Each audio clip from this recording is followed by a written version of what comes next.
Does that not just get you going? I'm Will Brown, and over the next few weeks, I'm going to be showing you a few of the cars I have in my garage. This is Grid to Garage. Okay, this is the final episode of Grid to Garage. This one is on our Ford Escort Mark 1 RS2000, and it's actually a replica. It wasn't an original RS2000. It's something we've built up into one, and it was just a normal Mark 1 two-door Escort originally when we bought it. The history of this car is actually that Dad bought it in 2001 from up here in Toowoomba. I actually remember going cruising around, and I remember the wheels came loose on it one day when we were cruising. So it was a bit of history in the family. We'd drive it round, and then it was a track car. It was something that Dad would take down to, I remember going to QR in it, Lakeside, also Morgan Park, and going down watching Dad. I would have only been 4 years old, and we'd go to the track. But in about 2004, Dad decided that he wanted to restore it, which I think he wished he didn't do these days. It's our most expensive car nearly, which is crazy, but decided to restore it then. He restored it from 2004 through to 2007 or 8, so it took about 4 years to do. And it was actually, the paintwork and everything was done by Paint by Daryl in town, who had it there for a couple of years and completely did a full restoration. It wasn't just a closed door respray, it's had everything done on it. And then it went across to actually our next door neighbour, Phil Simmy, who built the Alpha from the previous episode, and Phil reassembled the car and did the whole build from it from there, and also did the engine and all of that sort of stuff. So yeah, it's pretty cool. It's got a lot of history in our family, I guess, because it's probably one of Dad's first, real cars that he bought when we built up a collection. Dad actually built up a crazy collection of cars from 2001 through to about 2021 we had about 34 cars in our collection by the end.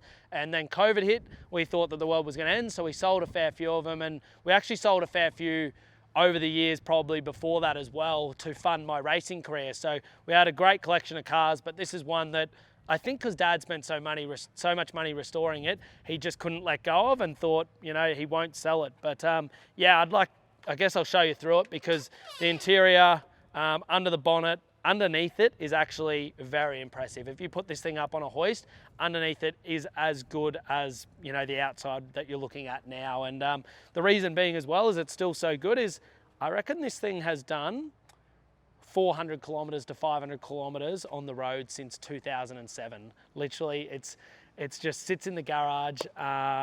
We start it up, we run it up, drive it down to the coffee shop 2 kilometers away probably once a month to once every 2 months, just to keep it running and try and keep the brakes working and everything like that. Because unfortunately with old cars, it's, as a lot of people know, it's worse not driving it than driving them. They just sort of get stale, sort of things just stop working, unfortunately. But yeah, we try and keep it running. I think Escorts have a crazy history around the world in tarmac, in off-road rally, pretty much everything. They've won races in, like I say, rally, in the European Championships overseas, and they were just a lightweight rear-wheel drive car of that era, like the Alpha, that were extremely successful on track and off track. Yeah, so what it has got in it, which is a little bit disappointing to be honest, is the 2-litre Pinto engine. So it's what it had in it when we bought it as well. But the reason I say it's a little bit disappointing is a lot of people put the Cosworth engines in these, or they put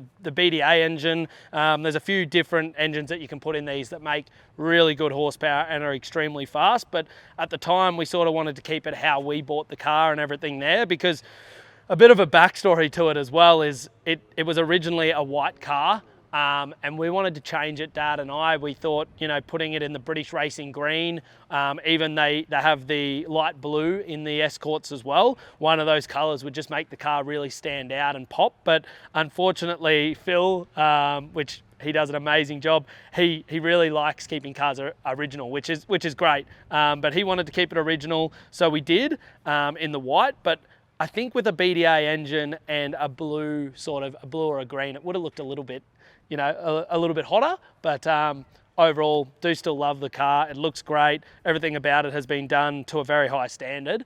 But I have been keeping an eye out. I nearly bought a bubble arch one with a Cosworth engine in it about a year ago, but unfortunately I missed out on it. So I'm still trying to keep an eye out. A lot of people build them in where they've got the really fat guards. They stick out to about here. They drop them down. They just, it nearly makes them look like a muscle car in the end. They don't look like a, you know, old classical car. So I want to do that to one, but yeah, it's, like I say, they've done a great job of it.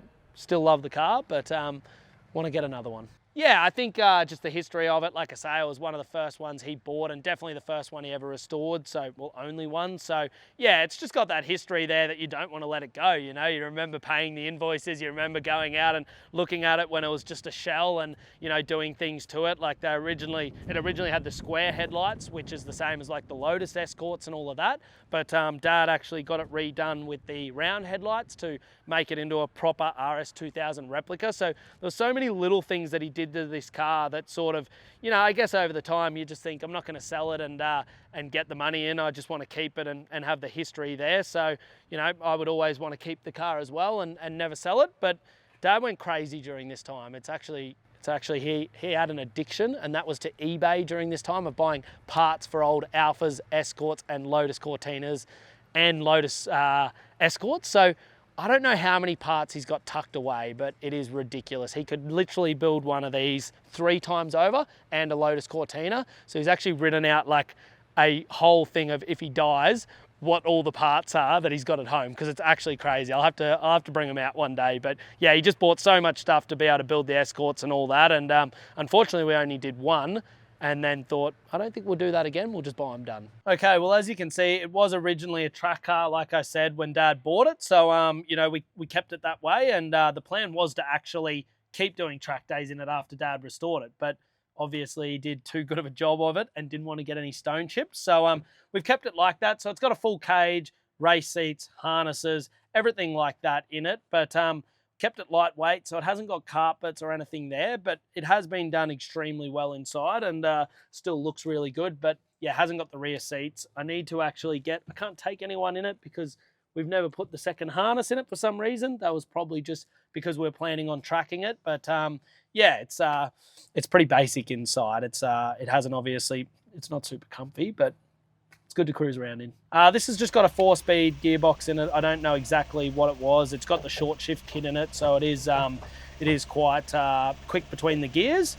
And then it's just got reverse top left. Yeah, it's got the full cage in it. It's not a half cage. It got that done. It got a new cage in it when it got restored. It wasn't the one that was originally in it, but yeah, we got all that done at the time.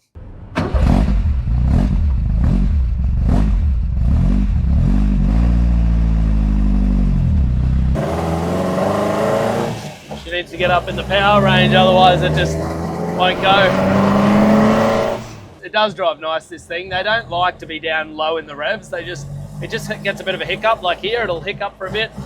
So I should have gone first and then gets going. So drives nicely. Oh,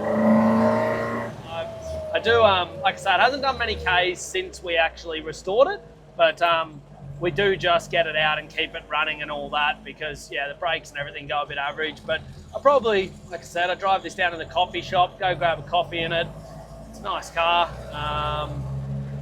but yeah, they're not a powerhouse in any way. That's one thing about these. I guess, you know, the JDM, the Skylines and all that are my cars that I would say I get out if I want to go and have some fun and be fast or, you know, feel a bit of power. But these are just your cruiser. They just cruise down to the coffee shop. They sound nice, drive well. So yeah, it's a pretty good little car just to have a Sunday morning cruise.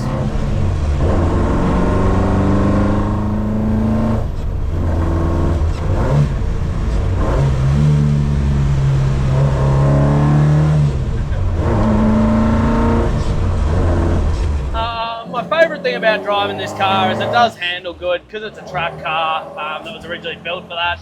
Handles really nice. It just cruises. It sounds like you got to get it up in the revs and keep it up in the revs to be in the power band, but I don't know, I just like the sound of it. I like the way it handles.